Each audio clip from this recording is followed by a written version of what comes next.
नमस्कार, मैं हूं संजय शर्मा। आप देख रहे हैं 4 PM न्यूज नेटवर्क। अभय दुबे जी के संग मैंने विस्तार से बातचीत की और जानने की कोशिश करी कि प्रधानमंत्री अटल बिहारी वाजपेयी जब थे तो वो खुल के फिलिस्तीन का साथ दिया करते थे। इजराइल के इस नरसंहार टाइप की चीजों का कभी साथ नहीं देते थे। ऐसे मौके पे मोदी जी को इजराइल जाने की जरूरत क्या थी? क्या पेगासस पार्ट 2 लाना है जिससे फोन टेप किया जाए, या फिर कोई नरसंहार के समर्थन में खड़े होना है, मुसलमानों को मैसेज दिया जा सके और हिंदुओं को भी मैसेज दिया जा सके? राजनीति के अर्थ क्या है? क्या राहुल गांधी को जान से मारने की धमकी देने के पीछे कोई बड़ी कहानी है? अभय दुबे जी की ये चर्चा आपको बहुत पसंद आएगी। आपसे रिक्वेस्ट है, चैनल को सब्सक्राइब करिए, ज्वाइन करिए। चलते हैं अभय दुबे जी के पास। 4 PM जी न्यूज नेटवर्क में बहुत बहुत स्वागत है अभय दुबे जी आपका। अपने देश की बदनामी कभी करना नहीं चाहिए, लेकिन मैं क्षमा चाहते हुए आज ये कहना चाहूंगा कि हमारी संसद कितनी खराब है।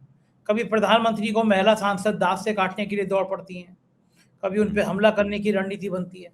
और एक इजराइल की संसद है, प्रधानमंत्री मोदी कितने शान से वहां भाषण देकर आए। कम से कम भारत की संसद को, भारत के सांसदों को भी सुनना चाहिए कि जैसे इजराइल में एक ऐतिहासिक भाषण दिया, ऐसी लोकसभा में भारत में भी बोलने का मौका दे। क्या जरूरत है कि महिला सांसद दांत से काट काट के उनको मारने की साजिश रचे? लग रहा है कि महिला सांसदों को शर्म आई होगी कि देखो इजराइल की संसद में मोदी जी का कितना भव्य भाषण हुआ, हमें भी यहाँ पे बोलने दे रहे थे, विकार में अपने दांतों को धार तेज कर रहे थे। आपका क्या मानना है?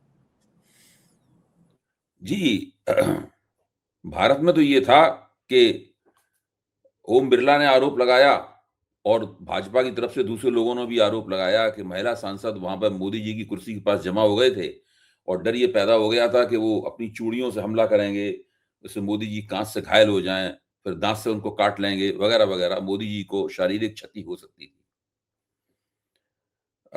लेकिन विपक्ष के अन्य सदस्य बैठे हुए थे मोदी जी का भाषण सुनने के लिए।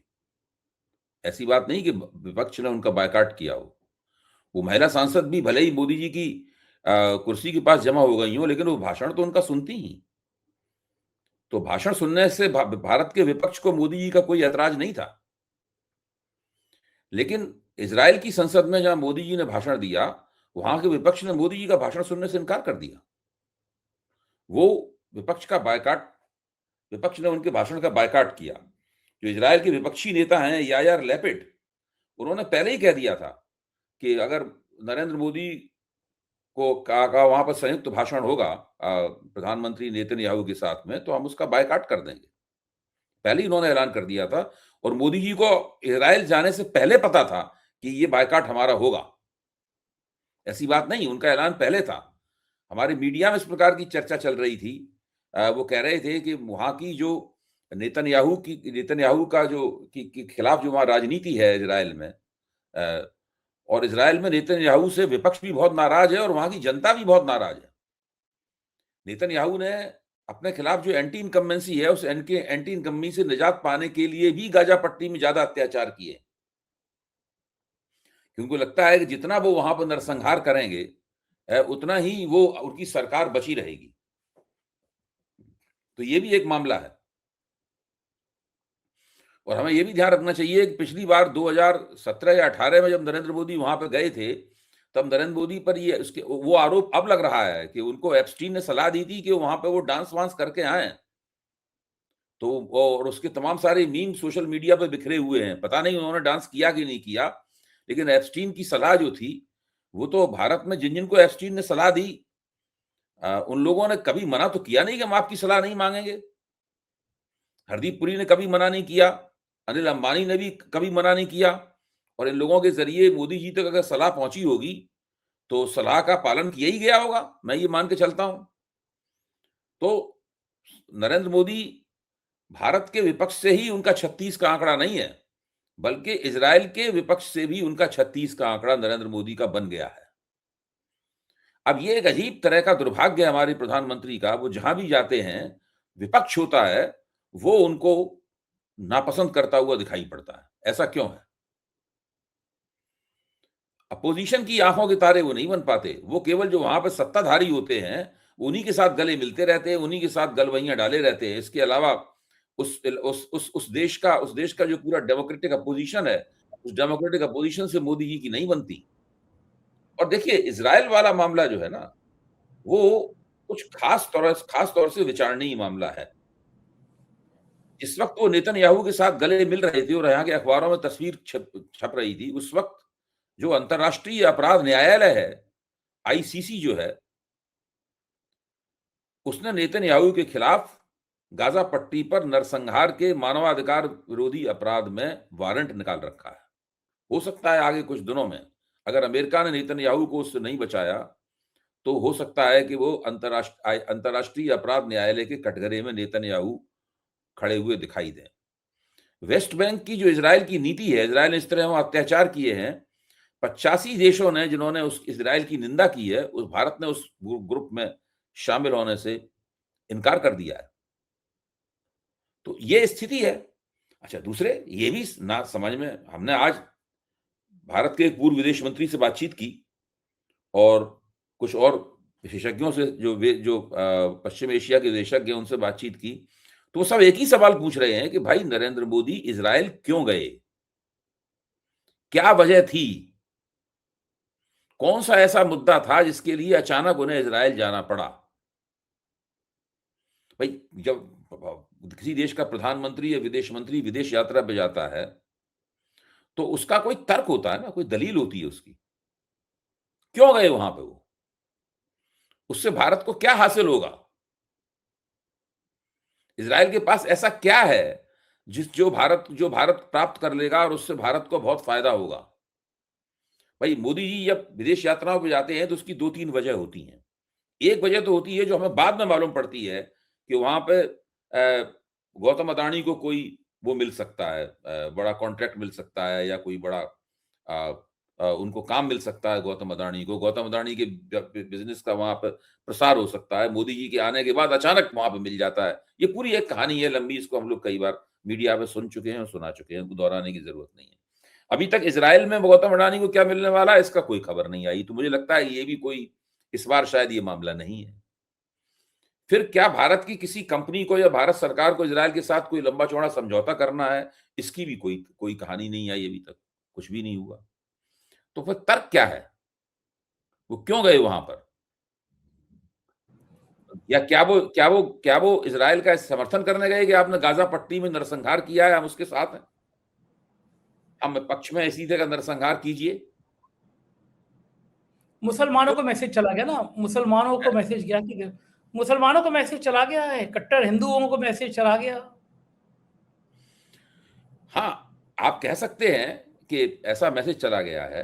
अभी मैं यशवंत सिन्हा साहब से बात कर रहा था, बड़े वरिष्ठ हैं और वो भाजपा सरकार के ही विदेश मंत्री रह चुके हैं। तो उन्होंने बताया कि जब भाजपा के तत्कालीन प्रधानमंत्री भारत आए, राष्ट्रपति भवन में ठहरे, इजराइल के तत्कालीन प्रधानमंत्री भारत आए और राष्ट्रपति भवन में ठहरे, तो विदेश मंत्री के तौर पे वो उनसे मिलने के लिए गए और उनसे उनकी 75 मिनट तक बातचीत हुई, 75 मिनट तक। और 75 मिनट की बातचीत में वो लगातार उनको कहते रहे कि भारत की फिलिस्तीनियों का समर्थन करने वाली नीति क्यों ठीक है। इजराइल के प्रधानमंत्री कहते रहे, बहस करते रहे उनसे, वो उनको समझाते रहे कि ये नीति क्यों ठीक है। वो ये भी समझाते रहे कि दोनों देश शांतिपूर्वक रहें, फिलिस्तीन और इजराइल दोनों शांतिपूर्वक रहें, इसलिए दोनों के बीच में कुछ दोस्ताना बातें होनी चाहिए, तभी शांतिपूर्वक रह पाएंगे। वो इससे सहमत नहीं थे इजराइल के जो प्रधानमंत्री थे। बहरहाल मतलब ये स्थिति थी। अटल बिहारी वाजपेयी की सरकार, जो कि भारतीय जनता पार्टी की सरकार थी, एनडीए की सरकार थी, उसकी नीति और नरेंद्र मोदी की ये सरकार, उसकी नीति में जमीन आसमान का फर्क है। अटल बिहारी वाजपेयी की सरकार ने गाजा पट्टी में जो इजराइल करता है उसका साथ कभी नहीं दिया। अटल बिहारी वाजपेयी की सरकार ने फिलिस्तीनियों का साथ दिया हमेशा, जबकि यही भारतीय जनता पार्टी और एनडीए की सरकार है जो बिल्कुल उसकी उलट नीति अख्तियार कर रही है। बिल्कुल पॉलिसी बदल दी है और इजराइल का मकसद तो यही है, या तो पेगासस पार्ट 2 पे भी बात की जा सकती है कि भाई पेगासस पार्ट 1 का मामला तो दब गया था, खुल नहीं पाया था, पेगासस 2 कितना बढ़िया सकता है। क्योंकि उत्तर प्रदेश में जो शंकराचार्य मुक्तेश्वरानंद पर जिसने आरोप लगाया है, वो कह रहा है कि डिप्टी सीएम ने शंकराचार्य से कहा था कि धरना अनशन चलते रहना, मैं आऊंगा तो जूस पिला दूंगा तो तोड़ देना केशव मौर्य पे। तो या तो केशव मौर्य का फोन टेप हो रहा था या शंकराचार्य का फोन टेप हो रहा था। तो पेगासस तो और बढ़िया चीज है कि टेप ही करने की जरूरत नहीं है। एक पेगासस का सॉफ्टवेयर डाल दो केशव मौर्य के फोन में, एक डाल दो ब्रजेश पाठक में, अगर दिल्ली चाहे तो, और यूपी जी योगी जी चाहे तो दोनों में डाल दें, और दिल्ली चाहे तो योगी के फोन में डाल दें, पता चलता रहेगा। तो इसकी भी तो मॉडर्न टेक्नोलॉजी इजराइल दे देगी। और कुछ लोग तो ये कहते हैं कि इजराइल इजराइल इसी का महारथी है, इजराइल इसी इसी का हमारा, महारथी है, इसी का महारथी है। कुछ लोग तो बता रहे हैं भाई कि भारत ईवीएम का सरकार जो, ने ही पेगासस खरीदा था। हाँ भारत सरकार ने खरीदा। पेगासस कंपनी जो है ना, वो तो अपना अब जो स्पाईवेयर जो था वो सरकारों को ही बेचती थी, इसके अलावा किसी प्राइवेट सेक्टर को नहीं बेचती थी। तो भारत सरकार ने इस पेगासस खरीदा था। वो तो बड़ी तिकड़म करके पेगासस के खिलाफ जो मामला उठा था, उस मामले को दबा दिया गया, ये अलग बात है। हाँ, सुप्रीम कोर्ट तक मामला पहुंचा, लेकिन उसमें कुछ हुआ नहीं था, तो पता नहीं चले। सुप्रीम कोर्ट तक एक और मामला पहुंचा है कि देश के शिक्षा मंत्री जी ने शिक्षा व्यवस्था इतनी चौपट कर दी है, इतनी चौपट कर दी है, हर बार बवाल होता है। चाहे नीट की परीक्षा हो या कोई दूसरी परीक्षा हो, ताजा मामला तो सुप्रीम कोर्ट भड़क गया है। एनसीईआरटी की किताबों में क्या बात है साहब, सुप्रीम कोर्ट को ही भ्रष्टाचारी साबित करने की तो लगाए। क्या ये पता नहीं था एनसीईआरटी की किताब लिखने वालों को, आप तो खुद प्रोफेसर रहे हैं, कि किताब में छापा क्या जा रहा है? कि अब किताब में वही छापा जाएगा कि वीर सावरकर को एक बुलबुल आती थी और वो जेल से निकल के बिठा के पंखियों पक्षी की तरह पंखों पे बिठा के पूरी दुनिया घुमा के और फिर वो जेल में छोड़ जाती थी। अब एनसीईआरटी में यही सब छपना है, या सुप्रीम कोर्ट भ्रष्ट है ये छपना है? कोई देखता दाखता नहीं है? तो प्रोफेसर साहब, आप तो खुद, मैं इसलिए प्रोफेसर साहब कह रहा हूँ कि आपने तो इतने लंबे देखिए, समय तक पढ़ा है इतनी किताब। एनसीईआरटी के लिए जो पुस्तकें लिखी जाती हैं, वो पुस्तक ऐसा नहीं है कि कोई एक व्यक्ति पुस्तक लिख के लाता हो और एनसीईआरटी के किसी कमरे में जाके उसके एनसीईआरटी का कोई प्रिंसिपल या डायरेक्टर हो, उसको दिखाता हो और वो उसको देख के कहता हो हाँ ये पुस्तक ठीक है, हम ले लेते हैं, इसको कोर्स में लगा देते हैं, सारे हिंदुस्तान में इससे पढ़ाई होगी। ऐसा नहीं होता है। एनसीईआरटी की पुस्तकें तो लिखने उस पुस्तक एनसीईआरटी के कोर्स में पुस्तकें जाने की एक प्रक्रिया है। उस प्रक्रिया में कई कमेटियां हैं, उसके अंदर कई विशेषज्ञों की भूमिका होती है। धर्मेंद्र प्रधान को तो ये चाहिए पता, पहली बार अगर धर्मेंद्र प्रधान ये मानते हैं कि उन्होंने ये लिखवाकर जुडिशरी का अपमान किया है, मैं इस पे भी आऊंगा कि ये मानना उचित है कि नहीं, इस पे भी चर्चा होनी चाहिए। और भारत के मुख्य न्यायाधीश सूर्यकांत जी ने जो टिप्पणी की है, वो टिप्पणी उचित टिप्पणी है क्या, ये सब बातें, इन सब बातों पर भी चर्चा होनी चाहिए। और सूर्यकांत जी बहुत नाराज हैं और वो सजा देने के बारे में भी सोच रहे हैं धर्मेंद्र प्रधान की माफी के बावजूद। लेकिन ये धर्मेंद्र प्रधान जी को ये पता, अगर उस किताब में लिखा हुआ गलत है और धर्मेंद्र प्रधान जी की मर्जी के बिना उसमें छप गया है और सरकारी नीति के मुताबिक नहीं है, अगर वो, भाई वो क्यों माफी मांग रहे हैं? सरकार की नीति के मुताबिक नहीं है ना, तभी तो माफी मांग रहे हैं। वरना वो कह सकते थे सूर्यकांत जी से, जस्टिस सूर्यकांत से, कि ये ऐसी तरह जाएगा, ये आपके विचार हैं, आप अपने विचार रखिए, इसमें कोई बात नहीं, हम इसके ऊपर अदालत में बहस करेंगे कि ये हमने जो अध्याय इसमें जोड़ा है ये उचित है कि नहीं, ये वो कह सकते थे। अगर वो उनकी नीति के मुताबिक नहीं था तो वो कैसे उसमें चला गया, इस बात की उनको जांच करनी चाहिए और जो लोग उसकी जिम्मेदार हैं उसको उनको सजा देनी चाहिए। धर्मेंद्र प्रधान तो जिसको कहते हैं one goof up after another, ये स्थिति है इनकी। सारे जितने भी प्रतियोगी परीक्षाएं होती हैं उनकी पेपर लीक हो रहे हैं इनके शासनकाल में। इन्हीं के शासनकाल में यूजीसी नियमावली जारी हुई जिसके ऊपर भाजपा के कोर वोट के अंदर दरार पड़ गई और सब कुछ, जितनी गड़बड़ी हो सकती है उतनी गड़बड़ी धर्मेंद्र प्रधान के कार्यकाल में हो रही है। अब आइए इसके ऊपर कि जो किताब जिसके ऊपर मुख्य न्यायाधीश नाराज हुए, वो उसमें जाना उचित था कि नहीं। हम लोग जानते हैं कि भारत का जो लोक जीवन है, भारत का जो राजनीतिक सार्वजनिक जीवन है, उस सार्वजनिक जीवन में राजनीतिक भ्रष्टाचार और हर तरह का भ्रष्टाचार एक बहुत बड़ी समस्या है।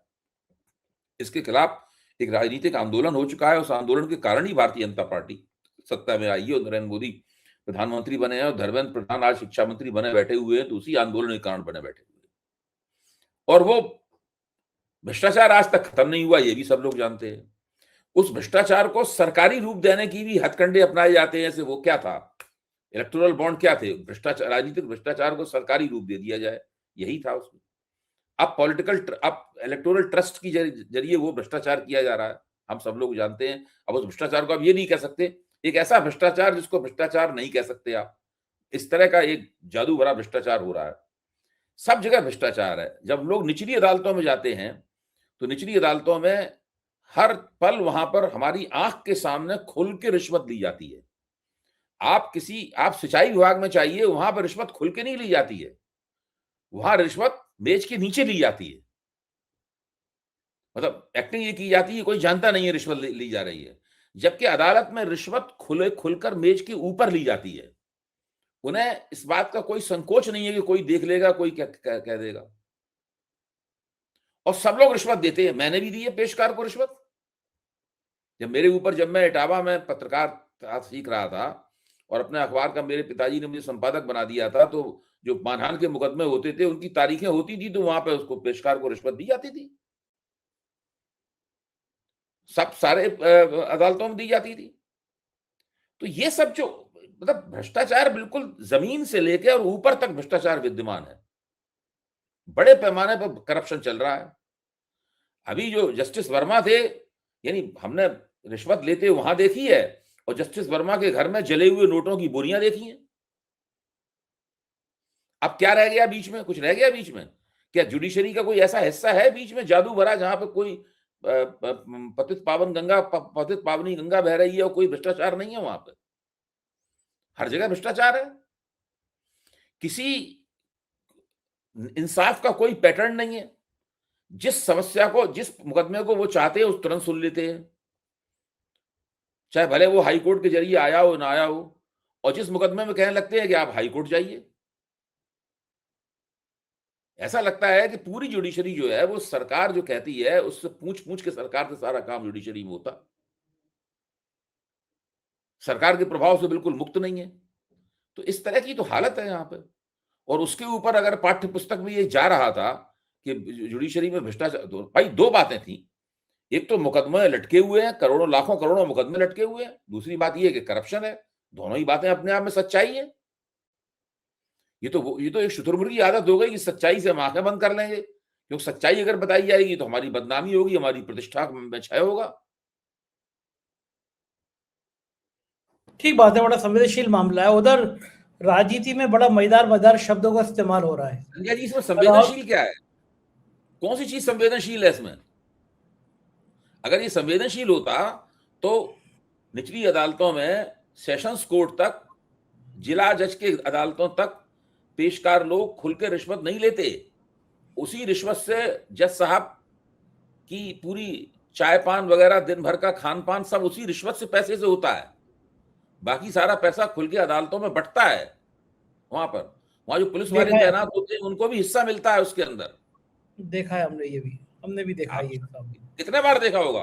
मेरा मानना है कि आपने कम से कम 50 दफे देखा होगा। 20 दफे तो हमने देखा है अपनी आंख से। 50 बार देखा होगा, 50 बार से ज्यादा ही देखा होगा। हमने 20-25 दफे तो हमने भी देखा है अपने आंख से। बिल्कुल सही है, हमने रिपोर्टिंग करी थी, हमने देखा है। इसमें क्या संवेदनशील है? जो हमारे जस्टिस वर्मा घर में जले हुए नोट मिले हैं बोरे बोरे भर के, उसमें क्या संवेदनशील है? वो तो संवेदनहीनता का सबसे बड़ा नजारा है। और क्या, और एक जज जो है उस पर आरोप लगते हैं यौन शोषण के, कुछ दिनों बाद वो राज्यसभा में दिखाई देता है सुप्रीम कोर्ट का। संवेदनशील है इसमें? हाँ, तो इस सब विषय में बात तो करनी ही पड़ेगी। राजनीति के मुद्दों पे चलते हैं। नए नए शब्दों का इस्तेमाल हो रहा है। राहुल गांधी यूथ कांग्रेस के लोगों पे जो कार्रवाई हो रही है उसको कह रहे हैं कि तो बिल्कुल नॉर्थ कोरिया जैसा हाल है। उधर संबित पात्रा बहुत भड़के हुए हैं, सरेंडर मोदी के नाम पर कह रहे हैं कि मैं बताता हूँ कि कंप्रोमाइज चचा कौन था, वो नेहरू थे।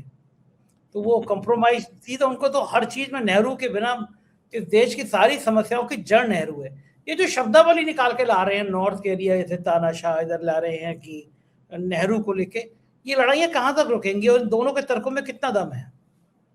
देखिए, ये सब चीजें जो हैं, ये तुलनाएं जो हैं, ये रूपक हैं। बताइए, जैसे कि नॉर्थ कोरिया की जो राज्य व्यवस्था है, जो तानाशाही राज्य व्यवस्था है, वो अपने आप में एक मेटाफर है, अपने आप में एक रूपक है। जब हम उसका इस्तेमाल करते हैं तो हम बताते हैं कि भारत में भी जिस तरह से हुकूमत चल रही है, उसकी प्रवृत्तियां मोटे तौर पर उसी तरह की है। अभी डोनाल्ड ट्रंप ने स्टेट ऑफ यूनियन एड्रेस दिया, वहां पर जो बहुत इसको उत्सुकता पूर्वक देखते हैं। उसमें उन्होंने बहुत सारे ऐसे आंकड़े दिए हैं जो वैसे आंकड़े जैसे नरेंद्र मोदी देते हैं। हमारी अर्थव्यवस्था इतनी बढ़ गई है, हमारे यहाँ इतना निवेश हो गया, जबकि अमेरिका में बताया गया है कि नहीं, सब झूठे आंकड़े दे रहा है बंदा। अमेरिका में और जो भारतीय लोग ऑब्जर्वर हैं उनका कहना यह है कि बिल्कुल ये आदत इनकी और मोदी जी की बिल्कुल बराबर है। इसीलिए एक दूसरे को नापसंद करने के बावजूद कहते रहते हैं कि हम एक दूसरे के दोस्त हैं। He is a terrific person, वो नहीं बोलते, ट्रम्प बोलता है he is a terrific person. My friend president Trump वो बोलते हैं माय फ्रेंड डोनाल्ड ट्रम्प। तो दोनों दोनों की बहुत सारी प्रवृत्तियां एक सी हैं। और जहां तक नॉर्थ कोरिया का सवाल है, नॉर्थ कोरिया की शासन पद्धति, नॉर्थ कोरिया का जो भी शासन है, उसकी सबसे बड़ी विशेषता यह है कि उसमें अब जो विपक्ष है वो गैर हाजिर है पूरी तरीके से। वहां जो विपक्ष होता है उसको चुनाव में नहीं हराते हैं, वहां पर या तो उसको जेल में डाल देते हैं हमेशा हमेशा के लिए, या उसको ऊपर भेज देते हैं। भारत में उसको चुनाव में भी हराया जाता है, एसआईआर की जाती है उसको चुनाव में हराने के लिए, कुछ नेताओं को जेल में भी डाला जाता है, और ऊपर भेजने का काम कैसे क्या होता है इसके बारे में चर्चा करना अभी ठीक नहीं है।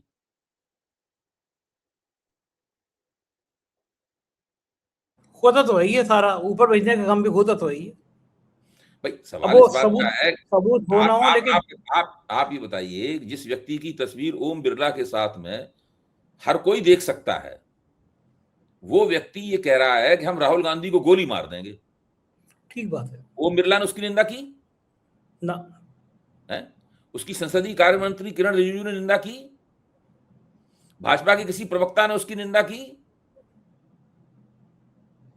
उसको जब शोरगुल हुआ तो उसको गिरफ्तार कर लिया गया, पता नहीं मुकदमा चला के उसको कह दिया, वो कह रहा हमारे खिलाफ साजिश हो रही है, वो तो हर आदमी कहता है, लेकिन उसकी बीजेपी के लोगों ने निंदा की नहीं की। वो क्या कह रहा था? ये कह रहा था हम राहुल गांधी को जाके माला पहनाएंगे। क्या कह रहा था वो? तो कह रहा था गोली मार देंगे। वो ये कह रहा था हम घुस के 25 और कांग्रेस के एमपीज को गोली मार देंगे। आप सोचिए, गजब गजब की हिम्मत है और गजब इसमें की। इसमें इसमें इसमें जो एसआईआर के जरिए विपक्ष को हराने का जो प्रपंच चल रहा है, इसमें ऊपर भेजने का भी एंगल है एक। हाँ, जिंदा आदमी को मार दो। अब कह रहे हैं हम गोली मार देंगे, बताइए, कमाल हो गया। हाँ, मतलब कहीं डेमोक्रेसी को बचा ही नहीं है कि किसी भी सीमा से जाके आदमी कुछ भी शब्दावली का प्रयोग कर रहा है। हाँ। नेता प्रतिपक्ष है वो, और मतलब वो भी ओम बिरला जी। कहना चाहिए कि मेरे साथ फोटो खिंच गई है, कहीं गलती हो गई है, उस आदमी की निंदा करनी चाहिए। अच्छा, अब आप एक हमें बात बताइए, छोटी सी बात हम आपसे पूछते हैं। जो किरण रिजिजू साहब हैं, किरण रिजिजू साहब संसदीय कार्य मंत्री हैं, ये उनकी जिम्मेदारी है कि नेता विपक्ष के साथ दोस्ताना संबंध रखें, तभी तो वो अच्छे संबंध होंगे, तभी तो वो सदन को ठीक ठाक तरीके से सुचारू रूप से चला पाएंगे। नेता विपक्ष को वो सदन में कहते हैं कि ये गद्दार है, ये राष्ट्रद्रोही लोगों से मिला हुआ है, ये भारत में नक्सल माओवादियों से मिला हुआ है और विदेश में आतंकवादियों से मिला हुआ है, ये सब ये कहते हैं उनके बारे में, लगातार वो कह रहे हैं, सदन के बाहर कह रहे हैं, फिर सदन के अंदर कहा उन्होंने, सदन के अंदर कहा, फिर सदन के बाहर कहा, और लोग भी सब कह रहे हैं। उनको लश्करे राहुल कहा जा रहा है, फ्रॉड कहा जा रहा है, राहुल गांधी को पता नहीं क्या क्या कहा जा रहा है, और एक आदमी कह रहा है मैं गोली मार दूंगा उसको। अब आप खुद सोच लीजिए क्या चल रहा है। सही बात है, और एक आदमी के पीछे पूरी पूरी बीजेपी खड़ी हो गई है। राजनीति के इन पहलुओं को हम देखते रहेंगे। बहुत बहुत शुक्रिया अभय जी, आपने मुझसे बातचीत की, समय दिया, थैंक यू सर। ये थे अभय दुबे जी, और उन्होंने विस्तार से चर्चा करी, और मुझे लगता है ये चर्चा आपके दिलो दिमाग को पसंद आई होगी। पसंद आई होगी तो कमेंट जरूर करिएगा। शुक्रिया, थैंक यू।